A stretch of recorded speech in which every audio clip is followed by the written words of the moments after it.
Hoje, a gente vai mergulhar na história de uma das obras de engenharia mais impressionantes já feitas aqui no Brasil, a usina hidrelétrica de Itaipu. Sabe, é um verdadeiro monumento do século XX que nasceu tanto de uma necessidade gigante quanto de uma parceria que na época parecia improvável. Para a gente começar a ter uma ideia do tamanho disso, imagina só uma muralha de concreto e aço com quase 8 quilômetros de ponta a ponta. É isso aí. Essa é a barragem de Itaipu, uma das maiores do mundo. Mas a pergunta é, por que construir algo tão gigantesco? Para entender, a gente precisa voltar um pouco no tempo. Então, o que leva um país a embarcar num projeto tão, mas tão colossal? A resposta, na verdade, está lá na segunda metade do século XX. O Brasil estava passando por um momento de crescimento, um desafio que nunca tinha sido visto antes.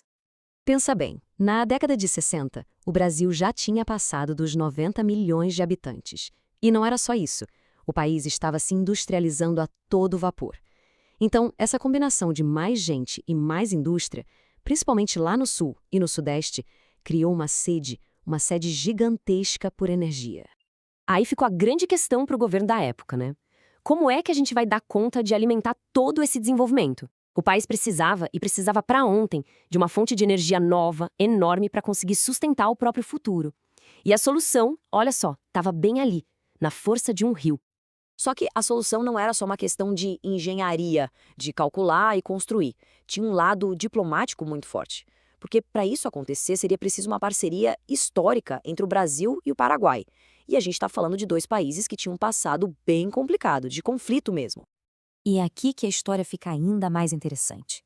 Pensa só, pouco mais de 100 anos depois do fim da Guerra do Paraguai, que foi o maior conflito da história da América do Sul, esses mesmos dois países estavam sentando para conversar, deixando as diferenças para trás, para dividir um recurso natural que era vital para os dois, o Rio Paraná. Olha só o que diz um trecho do Tratado de Itaipu, de 1973. Fala sobre o espírito de cordialidade e os laços de fraternal amizade. Isso mostra bem o clima da época, né? Foi exatamente essa vontade de cooperar que abriu as portas para um projeto desse tamanho, que no final das contas ia ser bom para os dois lados. Ok, então o acordo político estava fechado. Agora começava o desafio de verdade, o desafio físico. Era literalmente uma batalha da engenharia contra a força da natureza para domar nada mais nada menos que o 7º maior rio do mundo. A tarefa era monumental e foi dividida em 3 grandes passos. Primeiro, desviar o curso de um rio gigantesco. Para isso, cavaram um canal de 2 quilômetros. Segundo passo, secar o lugar onde o rio passava antes. E terceiro, e o mais impressionante, construir aquele gigante de concreto no leito seco.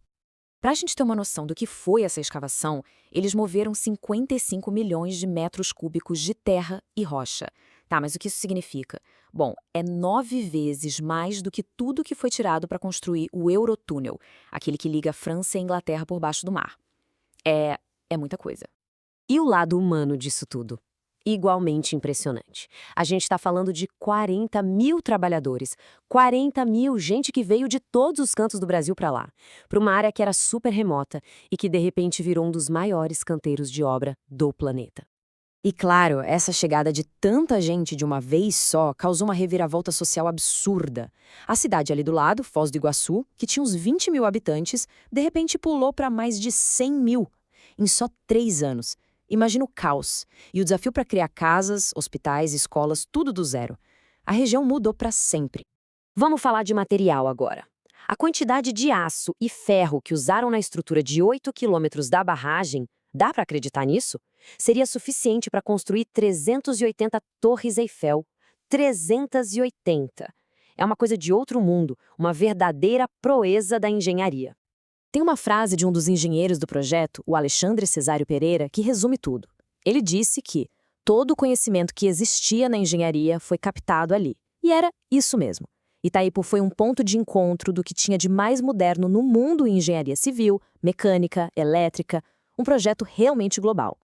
Bom, mas e depois de tanto trabalho, de tanto desafio, como é que tudo isso vira energia de verdade? Depois de anos de construção, finalmente chegou a hora da usina começar a entregar o que prometia. E a data ficou para a história. 5 de maio de 1984. Foi nesse dia que a primeira turbina de Itaipu começou a girar e a gerar energia. Pensa na emoção. Foi o ponto final de mais de uma década de trabalho pesado, um momento que ia literalmente iluminar a vida de milhões de pessoas. E hoje, como funciona? A energia que Itaipu produz é dividida. Para o Paraguai, ela é fundamental, abastece quase 87% de tudo que o país consome. Já para o Brasil, que é um país continental com uma demanda enorme, Itaipu ainda representa cerca de 7% de toda a energia gerada. Ou seja, é muito relevante para os dois lados.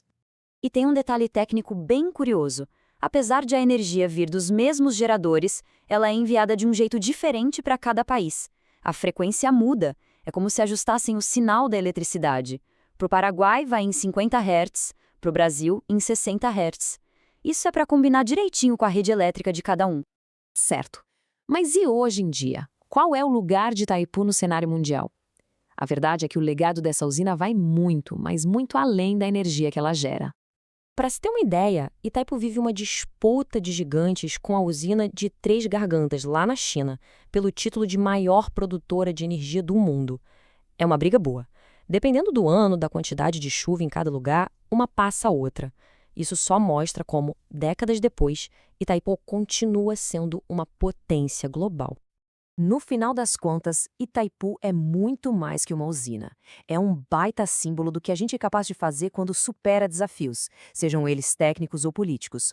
Uma verdadeira maravilha do século XX, pensada e construída para abastecer o século XXI. E isso faz a gente pensar, né? Quais serão os próximos gigantes que a nossa geração vai construir?